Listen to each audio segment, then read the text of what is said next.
किसान साथियों राम राम। आशा और उम्मीद करता हूँ कि आप सब ठीक ठाक होंगे।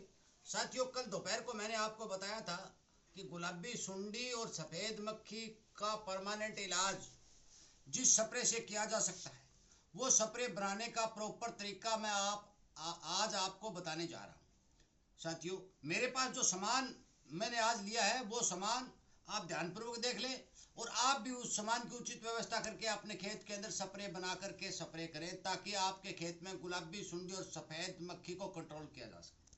साथियों, सबसे पहले मैं आपको स्पष्ट बता देना चाहता हूँ कि नीबाइल ये रीठा जो मैंने थैले में ले रखा है, कपड़ा बिछा लो इस रीठे के लिए, सर्फ, कांच का गिलास जो मैं चिकनाई तो प्रॉपर आपको तोड़ के दिखाऊंगा, और पानी, ये सब सामान मेरे पास ऑलरेडी है। इससे मैं स्प्रे कैसे तैयार की जाएगी वो आपको अभी बताने वाला हूँ। परंतु एक बात का ध्यान रखना कि किसान पेस्टिसाइड का आदी हो चुका है, उसे पैकिंग वाली स्प्रे की आवश्यकता है। साथियों, मैंने स्पष्ट तौर पे आपको इस चैनल के ऊपर बता दिया है कि जो पैकिंग के चक्कर में, ज़्यादा पैसा लगाने के चक्कर में बिना रिजल्ट और नकली दवाई खरीद करके अपने खेत में स्प्रे करता है, साथियों मैं उसे नहीं रोक सकता और न ही इस बात का मैं प्रबंध कर सकता। परंतु जिस चीज़ का रिजल्ट प्रॉपर होता है, पैसे बचते हैं, किसान को फायदा होता है, हजारों किसान ने पिछले साल ये स्प्रे करके इसका फायदा उठाया, वो चीज़ मैं आपको बताने जा रहा हूँ। साथियों, सबसे पहले आपको लेना रीठा। ये देखो रीठा, ये रीठा मैंने इसका रंग होगा आधा काला आधा भूरा। यदि भूरा भी मिलता है तो कोई दिक्कत नहीं, नंबर एक। नंबर दो, गीला नहीं लेना है, इसको गीला नहीं लेना है। अब इसका करना क्या है कि आप रीठे को, ये सख्त बहुत होगा, इसको थोड़े से इस तरह फोड़ दें। फोड़ने के बाद साथियों इसमें ये काली गुठली निकलेगी और ये निकलेगा छिलका। इस गुठली को कोई प्रयोग में नहीं लिया जा सकता, इसको अलग से निकाल दें, कोई काम नहीं है, चाहे बाहर फेंक दें। यदि कोई किसान अपने खेत में उगाना चाहता है तो ये गुठली उग भी जाएगी, बीज जाएगी। ये रीठे का छिलका लेना है, इसी तरह इसको फोड़ते रहना, ये गुठली अलग और छिलका अलग, इसी तरह इसको फोड़ते रहना है। मान के चलो कि ये गुठली अलग और छिलका अलग, ये इस तरह से ये छिलका जो है आपके पास जमा हो जाएगा। 1 किलो इस तरह का रीठा लेंगे तो क्या होगा कि ये 600-650 ग्राम रीठा का छिलका आपको मिल जाएगा। इस छिलके का करना क्या है साथियों, इस छिलके को आप यदि अर्जेंट स्प्रे करते हैं तो उबाल भी सकते हैं या फिर 5-10 दिन तक अपने पानी में भिगो कर भी रख सकते हैं। ये छिलका जब पानी में भिगोगा, जब भिगोगे या फिर उबालोगे तो इसमें झाग बनेगी, इसलिए बर्तन थोड़ा बड़ा लें। साथियों, ये बेहद खारा और कड़वा होता है, ये बात भी ध्यान रखें कि ये अपने हाथ को भी खारा कर देगा, परंतु डरने और घबराने की जरूरत नहीं है, जहर नहीं है, जड़ी बूटी है। अब हम बात करते हैं ये काम कैसे करेगा। साथियों, उत्तर प्रदेश, महाराष्ट्र, बिहार और छत्तीसगढ़ के किसान इस रीठे का लगातार अपने स्प्रे, जो ऑर्गेनिक स्प्रे वो बना रहे हैं, तुम्बा वगैरह, ये धतूरा है, आक है, इससे उसके अंदर इसको 50 ग्राम प्रति एकड़ के हिसाब से इस स्प्रे के अंदर रीठा को मिलाया जाता है।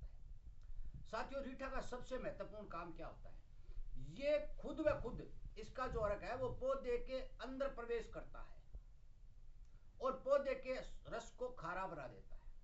अंदर प्रवेश कैसे करता है, आप पूछ लेना कि हलवाई लोग जो रसगुल्ला, गुलाब जामुन आदि बनाते हैं, उसके अंदर 10-20 ग्राम रीठे का जो पानी होता है वो उस पनीर के अंदर डालते हैं, पनीर को ये एकदम से पाड़ देता है।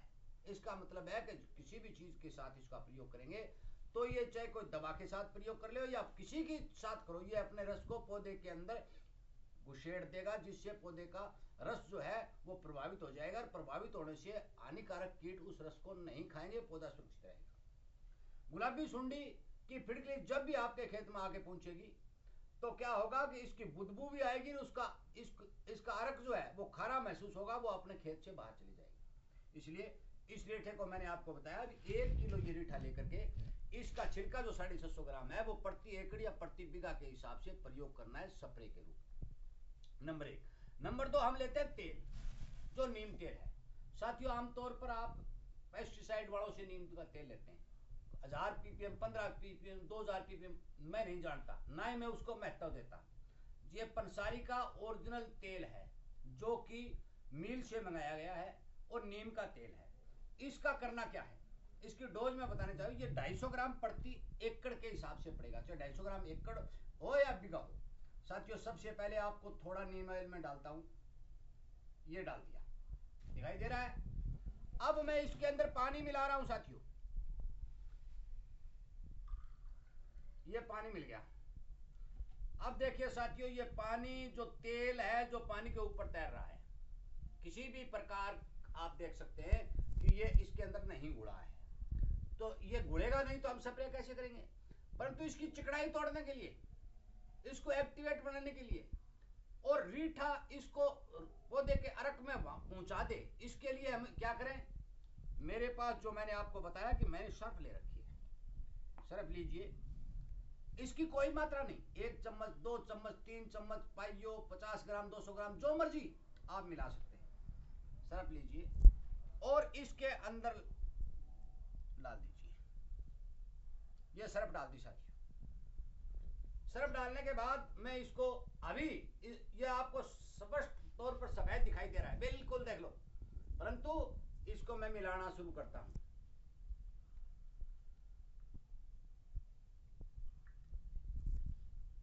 ये देखिए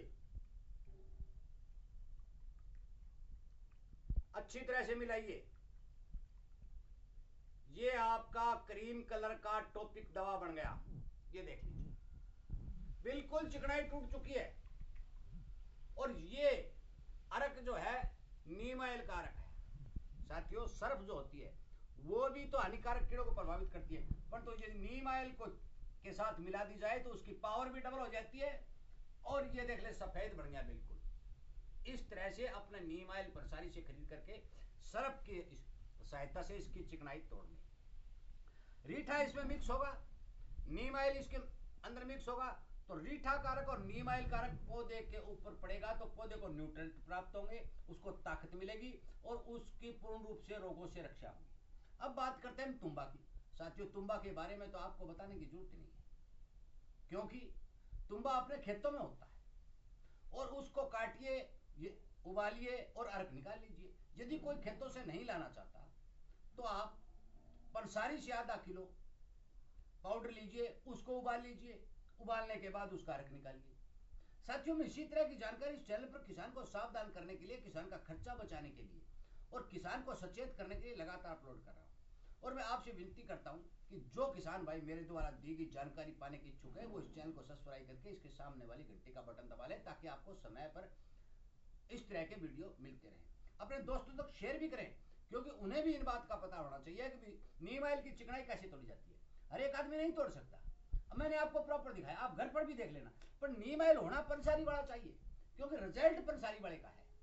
रीठा यदि कुछ पिछले साल कुछ किसानों को गिला रीठा मिल गया, गिला, उसमें भाई वजन भी बहुत ज्यादा था और वजन ज्यादा होने के कारण उनको उसकी मात्रा डोज कम पड़ी, इसलिए सूखा रीठा लें, गुलाबी और काला मिक्स रंग का लें, ये ओरिजिनल रीठा होता है साथियों।